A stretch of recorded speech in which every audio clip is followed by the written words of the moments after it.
All right, so let's just dive right into it. You see these headlines flashing everywhere, right? Recession imminent, markets volatile, layoffs announced. It's enough to make anyone's stomach churn. And honestly, it feels like this kind of news cycle is just the new normal. Boom, bust, crisis, crash. It's a constant barrage of economic uncertainty that can leave you feeling completely powerless, like you're just a passenger on a roller coaster you didn't even want to get on. You know, I see so many people reacting with panic, making rash decisions with their money, or worse, just freezing up and doing nothing at all, hoping it'll all just blow over. But hope, as they say, is not a strategy, especially when it comes to your financial well-being and future. But here's the absolute truth, the one thing you really need to internalize. You can't control the global economy. You can't predict what the stock market will do tomorrow, next week, or next year, no matter how many YouTube gurus tell you otherwise. You can't stop a recession from happening. And you certainly can't influence interest rates set by the Federal Reserve, not unless you've got a direct line to Jerome Powell, and even then, good luck. Trying to control those massive external forces is a recipe for anxiety and, frankly, a total waste of your precious time and energy. Instead, what you control, and what we're going to focus on, is building your own personal system, your own financial fortress, that can not only withstand these storms, but actually thrive, no matter what happens out there. Welcome to Wealthfully Yours. On this channel, we're all about cutting through the noise, the hype, and the fear-mongering that seems to dominate so much of the financial conversation these days. My goal here is to help you build a life of genuine freedom, unshakable security, and intelligent financial strategy. We do this without the complicated jargon that makes your head spin, and definitely without the constant fear that paralyzes so many people into inaction. Think of this as your go-to resource for practical, actionable advice that you can implement starting today to take charge of your financial destiny and build a future where you are in control, regardless of the economic weather report. So get ready, maybe grab a cup of coffee. Hopefully one you made at home to save that $7, because in this video, you're going to learn exactly how to create that financial fortress we just talked about. We're not just talking about vague concepts here. We're diving into a concrete system, a robust framework designed to protect your assets, grow with you over time, and remain incredibly adaptable to any economic conditions the world throws your way. We'll cover the essential pillars, from emergency reserves to diversified income streams, sustainable spending, smart investing, and the crucial mindset shifts you need to make. This is about building resilience, and it starts right now. Let's get into it. All right, first things first, and let me be crystal clear on this. Every single fortress, if it's going to stand strong, needs a moat.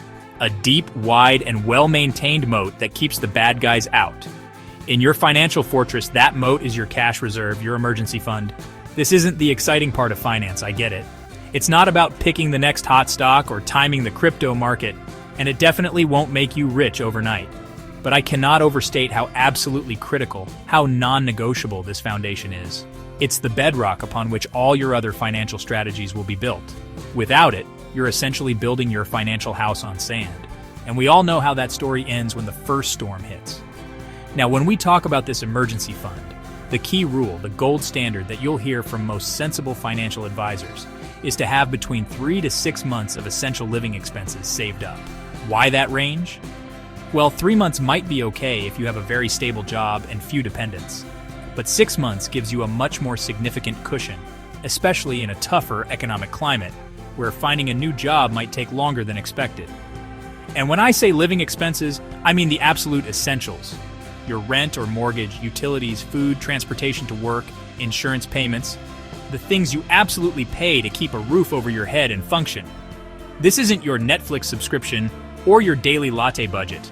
And where should this sacred cash be kept? This is crucial. It belongs in a high-yield savings account, and a high-yield savings account, not in your regular checking account where it's earning practically zero interest and getting eaten away by inflation. Definitely not invested in the stock market, because the whole point of this money is to be instantly accessible and stable when you need it most. You don't want to be forced to sell stocks at a loss during a market downturn just to cover an emergency. And please, don't tell me it's under your mattress. High-yield savings accounts offer you a much better interest rate than traditional accounts while keeping your money FDIC or NCUA insured and, most importantly, liquid. As I said, it's not sexy. Saving up a pile of cash that just sits there might feel counterintuitive when you're eager to invest and grow your wealth. But let me tell you, it's what keeps you from derailing your entire financial plan when life inevitably punches you in the face. And it will, trust me. Whether it's a sudden job loss, an unexpected medical bill, a major car repair, or a leaky roof, these things happen. Having that cash reserve means you can handle these situations without liquidating your long-term investments prematurely, or far worse, falling into the trap of high-interest credit card debt or predatory loans, which can set you back for years. This fund is your financial lifeline. So you understand the why, but what about the how? How do you actually build this emergency fund, especially if you're starting from scratch and it feels like a mountain to climb? The key is to start small, but be incredibly consistent. Break down that 3 to 6 month target into manageable monthly or even weekly savings goals. Even if you can only squirrel away $20, $50, or $100 a week to begin with, that's infinitely better than doing nothing. Automate these savings if you can. Set up an automatic transfer from your checking account to your high-yield savings account on payday. That way, you pay yourself first, and the fund starts to build almost without you noticing it. It's about making it a non-negotiable part of your budget. There's a powerful psychological benefit to this as well. As you see that cash reserve begin to grow, even slowly at first, you'll start to feel a sense of security and peace of mind that is, quite frankly, priceless. It's a tangible buffer against the anxieties of the unknown. Contrast that with the stress and constant worry that comes with living paycheck to paycheck, knowing that one unexpected expense could send your finances spiraling. This emergency fund isn't just about money. It's about buying yourself breathing room, reducing financial stress, and empowering you to make decisions from a place of stability, not desperation. It's truly one of the best investments you can make in your overall well-being. Now, it's equally important to understand when to use this fund and critically when to. This money is strictly for genuine emergencies. I'm talking about those unexpected, essential expenses that would otherwise cause significant financial hardship. It is for a down payment on a new car because you want an upgrade. It is for a spontaneous vacation, no matter how tempting. It is for concert tickets or the latest iPhone. If you start dipping into your emergency fund for non-emergencies, you're defeating its entire purpose and leaving yourself vulnerable. You need to be disciplined and honest with yourself about what truly constitutes an emergency versus a want. And finally, what happens after you've had to use a portion or even all of your emergency fund? The answer is simple. Your absolute top financial priority becomes replenishing it back to its target level as quickly as humanly possible. You need to treat this with urgency. Cut back on discretionary spending, maybe pick up some extra hours at work, or temporarily pause other savings goals if necessary. Think of it like refilling the water in your castle's moat after an attack. You wouldn't leave it empty and vulnerable, would you? The discipline to rebuild this fund immediately after tapping into it is just as important as the discipline it took to build it in the first place. It ensures your fortress remains secure. Okay, so you've started building your emergency fund. That critical moat around your financial fortress. That's fantastic. You're laying a solid defensive foundation. But a truly resilient fortress isn't just about defense. It also needs a proactive strategy for strength and growth.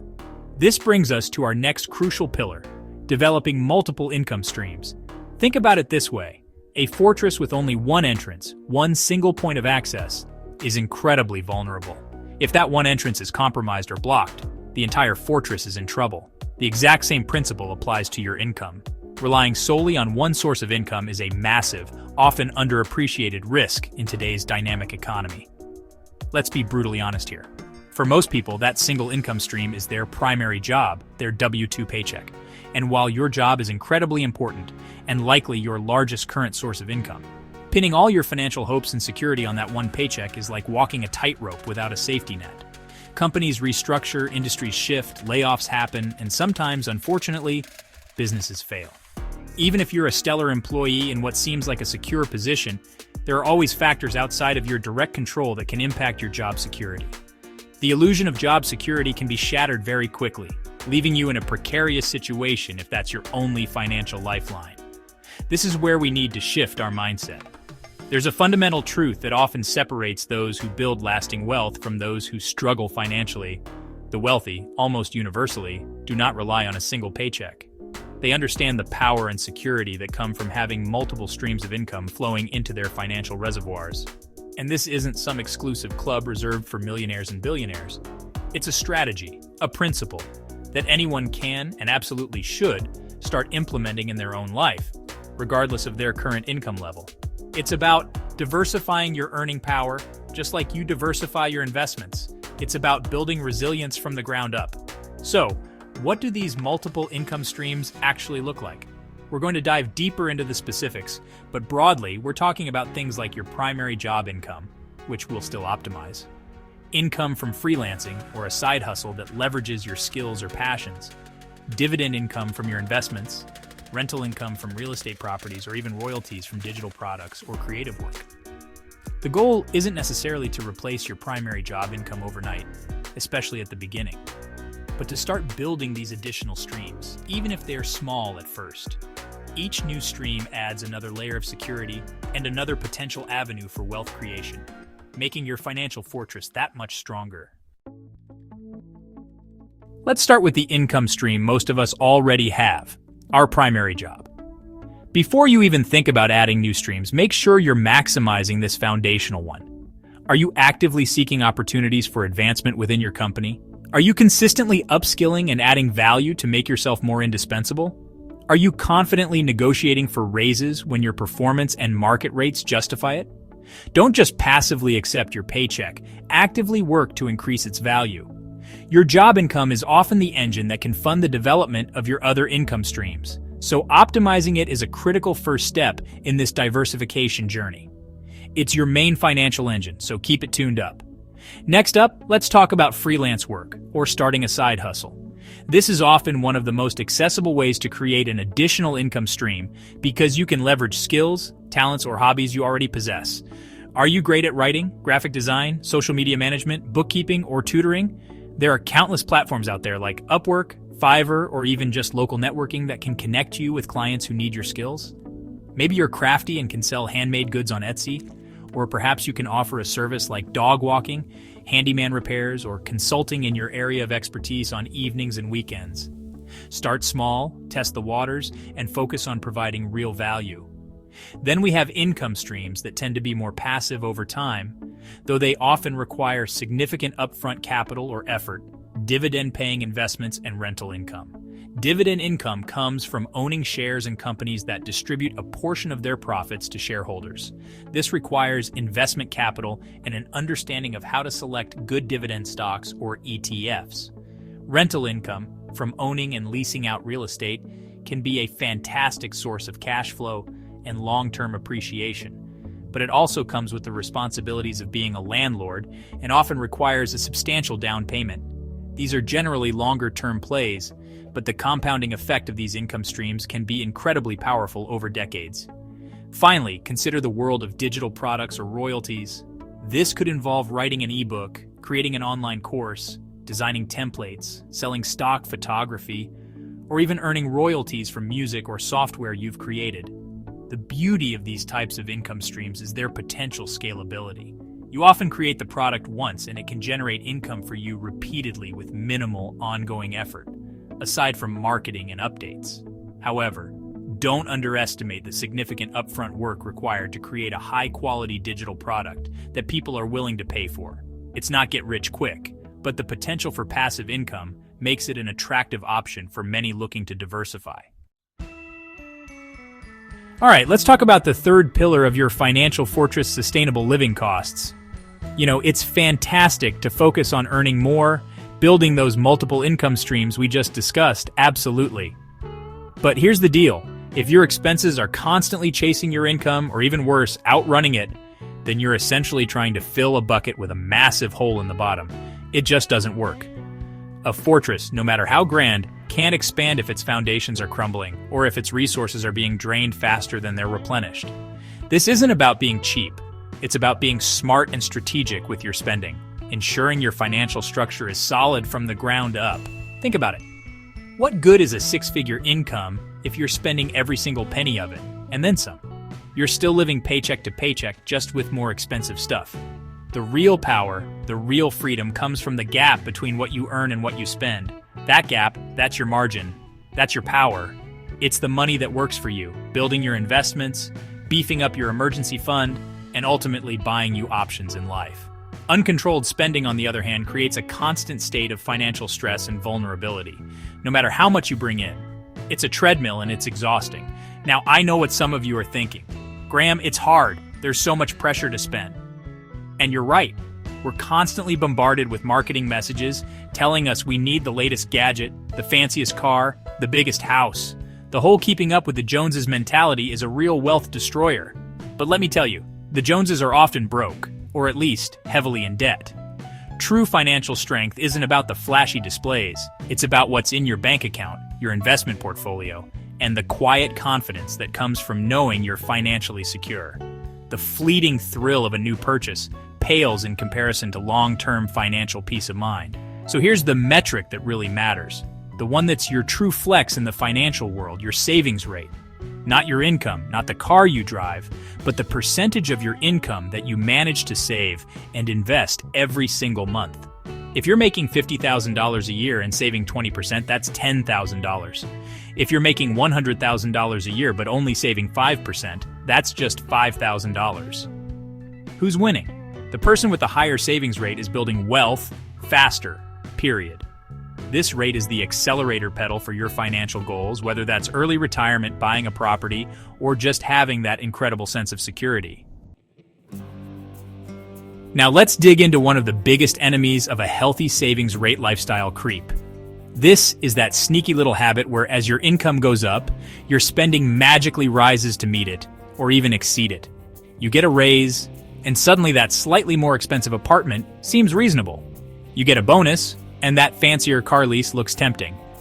Each individual upgrade might not seem like a big deal, but cumulatively, these choices can completely wipe out the financial benefits of your increased earnings. It's often so subtle you barely notice it happening until you look back and wonder where all the extra money went.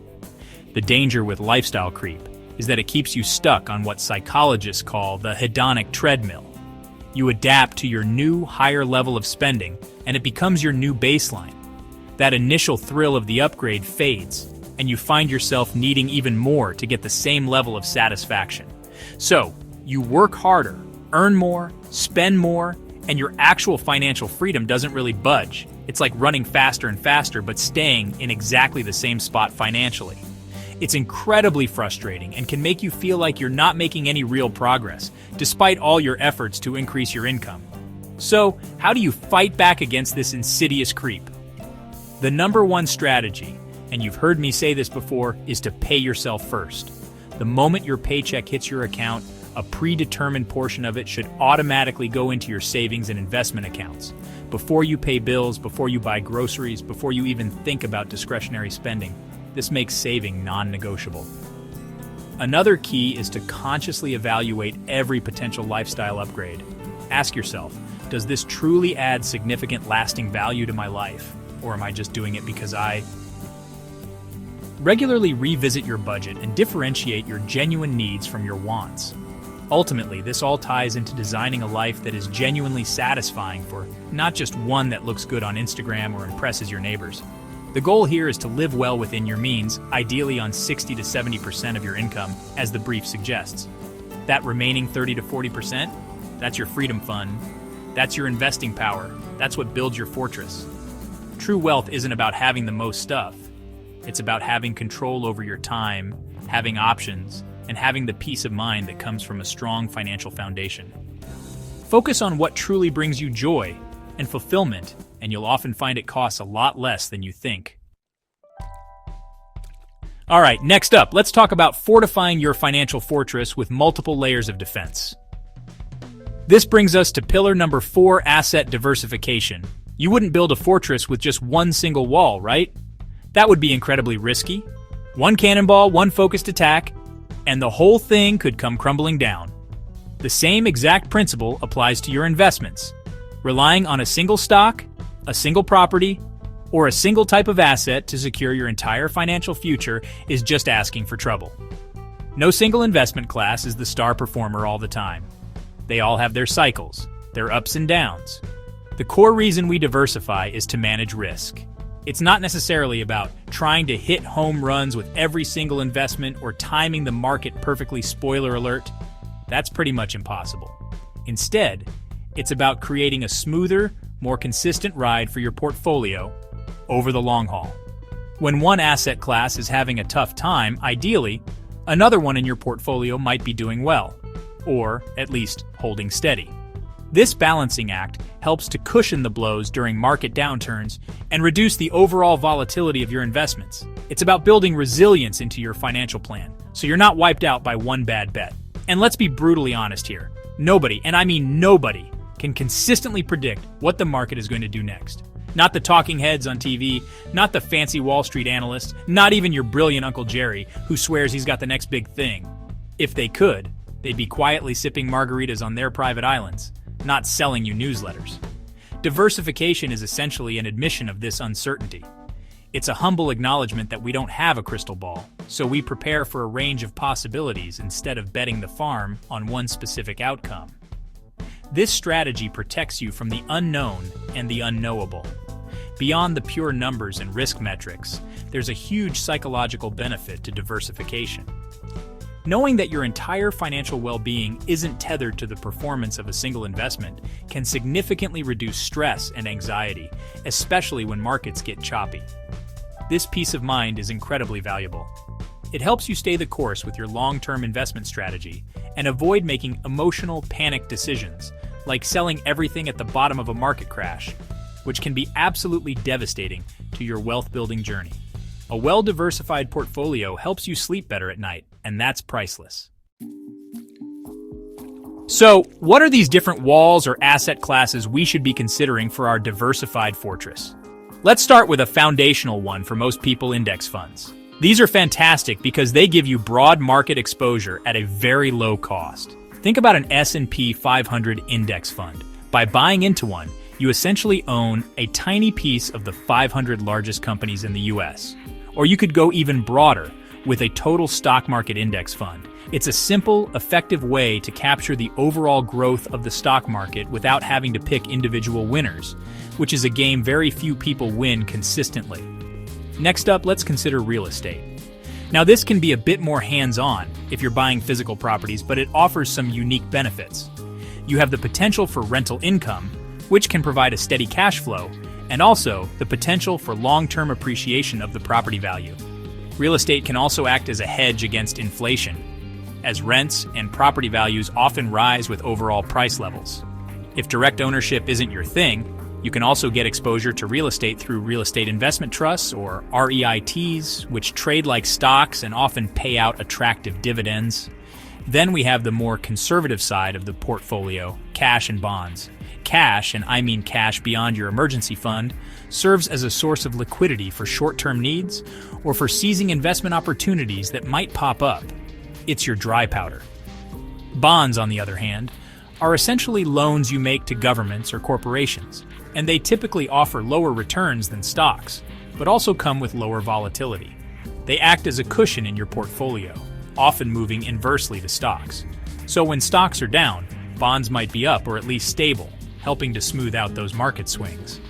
Finally, for more advanced investors with a higher risk tolerance and a deeper understanding, there are alternative assets.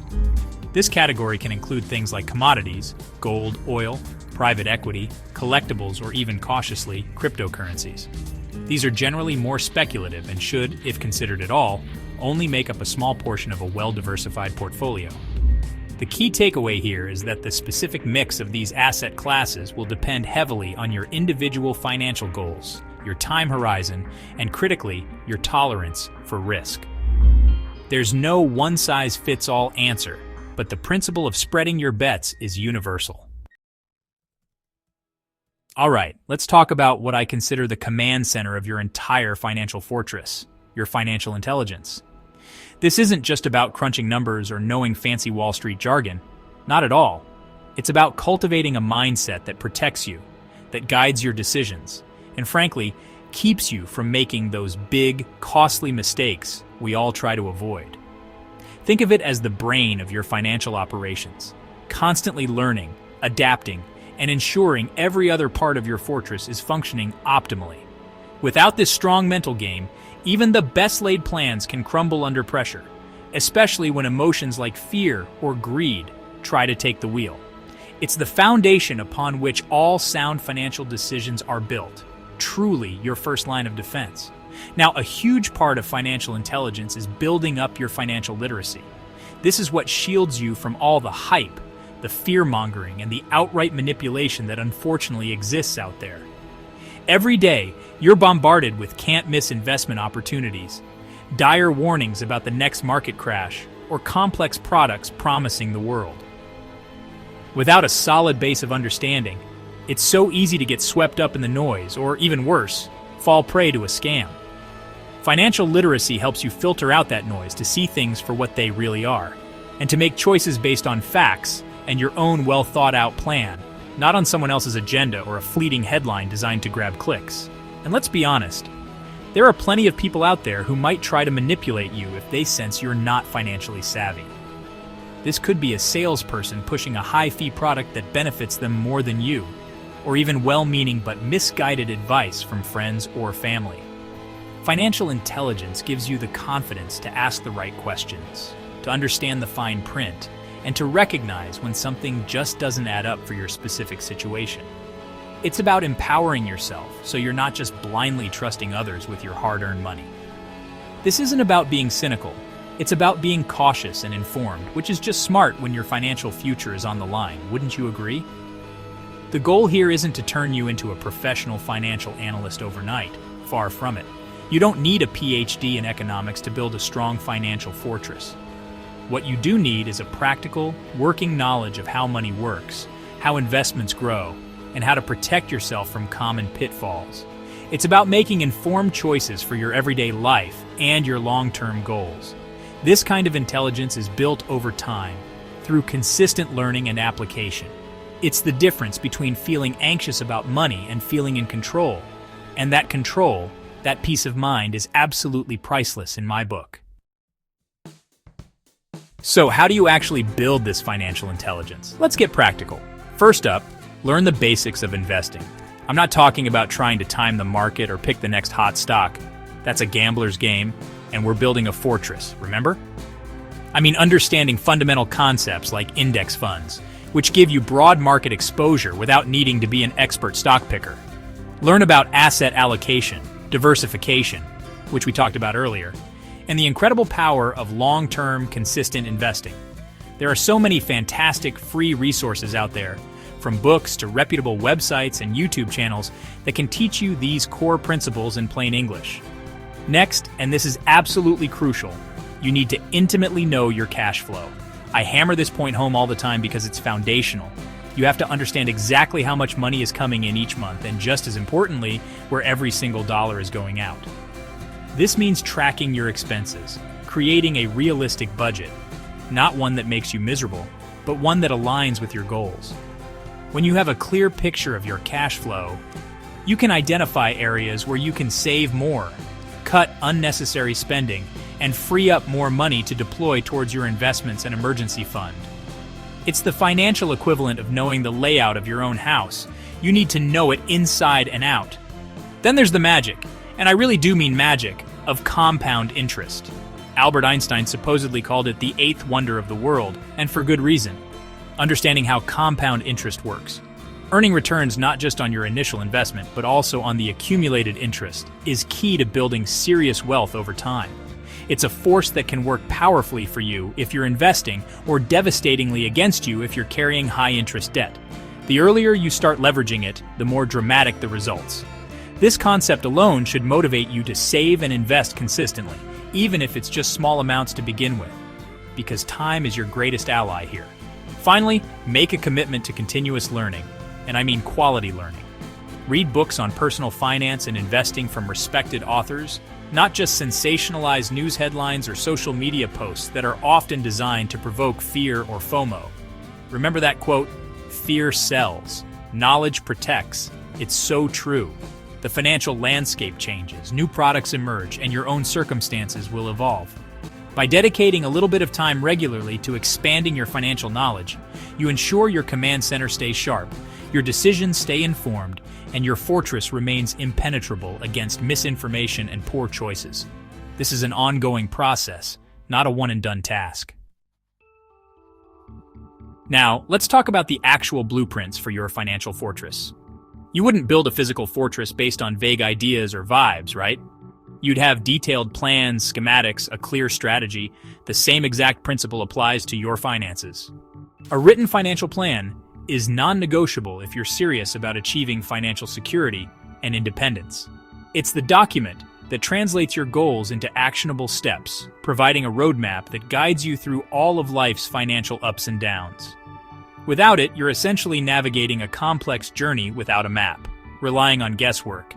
And that's a recipe for getting seriously off course, especially when things get tough. So, what exactly goes into this written plan? First, it needs to clearly outline how you earn your money. This includes your primary income, any side hustles or freelance work, and income from investments like dividends or rental properties. It should also touch upon your career goals and how you plan to increase your earning potential over time. Alongside this, your plan must detail how you spend your money. This is where your budget comes in, meticulously tracking your expenses, categorizing them, and ensuring your spending aligns with your priorities and financial goals. It's about being intentional with every dollar, making sure it's working for you, not against you. Next, your written plan must explicitly state how you save and invest. What percentage of your income are you saving each month? What are your specific savings goals? Emergency fund, down payment, retirement? And how are you investing that money? Detail your investment strategy, the types of accounts you're using, like a 401k, Roth IRA, brokerage account, and your target asset allocation. Critically, your plan also needs to address contingencies. What happens if you lose your job? What's your strategy during a recession? Having these scenarios thought out and documented beforehand prevents panic and rash decisions when adversity strikes. The simple act of writing all this down has a powerful psychological effect. It solidifies your commitment and makes your goals feel more real and attainable. More importantly, a written plan dramatically reduces emotional decision-making. When the market is volatile or you face an unexpected financial challenge, it's human nature to feel fear or anxiety. Your written plan acts as an objective guide, reminding you of your long-term strategy and preventing you from making impulsive moves that could derail your progress. It's estimated that a written plan can cut down these emotionally driven mistakes by as much as 90%, and that alone is worth its weight in gold. A financial plan isn't something you create once and then file away to gather dust. To be truly effective, it needs to be a living document, one that evolves with you. That's why regular reviews are absolutely essential. I recommend a quarterly check-in. During these reviews, you'll look at your progress towards your goals. Are you hitting your savings targets? Is your spending in line with your budget? How are your investments performing relative to your expectations in the market? This isn't about obsessing daily, but about a structured periodic assessment to ensure you're still on track and to identify any minor adjustments needed. Beyond the quarterly check-ins, an annual, more in-depth update is crucial. A lot can change in a year. Your income might have increased. Your family situation could be different. Your financial goals might have shifted, or market conditions could have significantly changed. This annual review is the time to reassess your entire plan in light of these changes. Perhaps you need to adjust your savings rate, rebalance your investment portfolio, or set new short-term objectives. This ensures your plan remains relevant and continues to serve your evolving needs and aspirations effectively rather than becoming an outdated relic. The benefit of this consistent review and adaptation process is that it keeps your financial plan dynamic and highly effective. It's like regularly maintaining and upgrading your fortress defenses to counter new threats or to support expansion. A plan that adapts is a plan that works long-term. It allows you to be proactive rather than reactive, spotting potential issues before they become major problems, and capitalizing on new opportunities as they arise. This ongoing engagement with your plan also reinforces your financial discipline and keeps your goals top of mind, which is incredibly important for staying motivated over the long haul. Ultimately, This structured approach of having a written adaptive plan is what prevents panic and impulsive actions, especially during times of economic uncertainty. When you have a clear roadmap that you regularly consult and update, you're far less likely to be swayed by market noise or to make fear-driven decisions. It reinforces your financial stability, builds your confidence, and keeps you steadily progressing towards the financial freedom you're working so hard to achieve. It's about being deliberate and strategic, which is the hallmark of anyone who successfully navigates their financial journey and builds lasting wealth.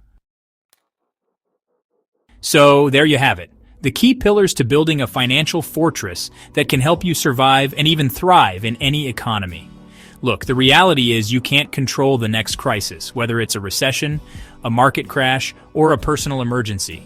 Nobody can predict the future with perfect accuracy. But what you absolutely can control is how prepared you are. You can be ready. By implementing these strategies, building those emergency reserves, diversifying your income, managing your living costs, diversifying your assets, boosting your financial IQ, and operating with a written plan, you are taking control of your financial destiny. The core message I really want you to take away today is this: build systems, build structure, build a life so strong, so resilient, that the economy isn't your boss. You become the one in charge of your financial well-being, regardless of external circumstances. It's about creating a foundation so solid that it gives you options, it gives you peace of mind, and ultimately, it gives you freedom. This isn't about getting rich quick. It's about getting wealthy smart and building a financial life that truly serves you and your goals for the long term, providing security for yourself and your loved ones. If you found this breakdown helpful and you're ready to keep building your financial fortress, make sure to hit that subscribe button and give this video a like. We release weekly financial freedom blueprints right here on Wealthfully Yours, designed to give you actionable strategies and insights. We're committed to helping you navigate the complexities of personal finance and build a more secure and prosperous future. Your engagement really helps the channel and allows us to create more content like this, aimed at empowering you on your financial journey. So thank you for that. And stay tuned, because next on Wealthfully Yours, we're going to share tips on how to build a recession-proof investment strategy that works in any market. You won't want to miss that one, as we explore specific tactics to protect and grow your investments, even when the economic outlook seems uncertain. Until then, remember the principles we discussed today. Stay strong by building that fortress. Stay smart by continuously learning. And above all, stay free by taking control of your financial life. Thanks for watching, and I'll see you in the next video.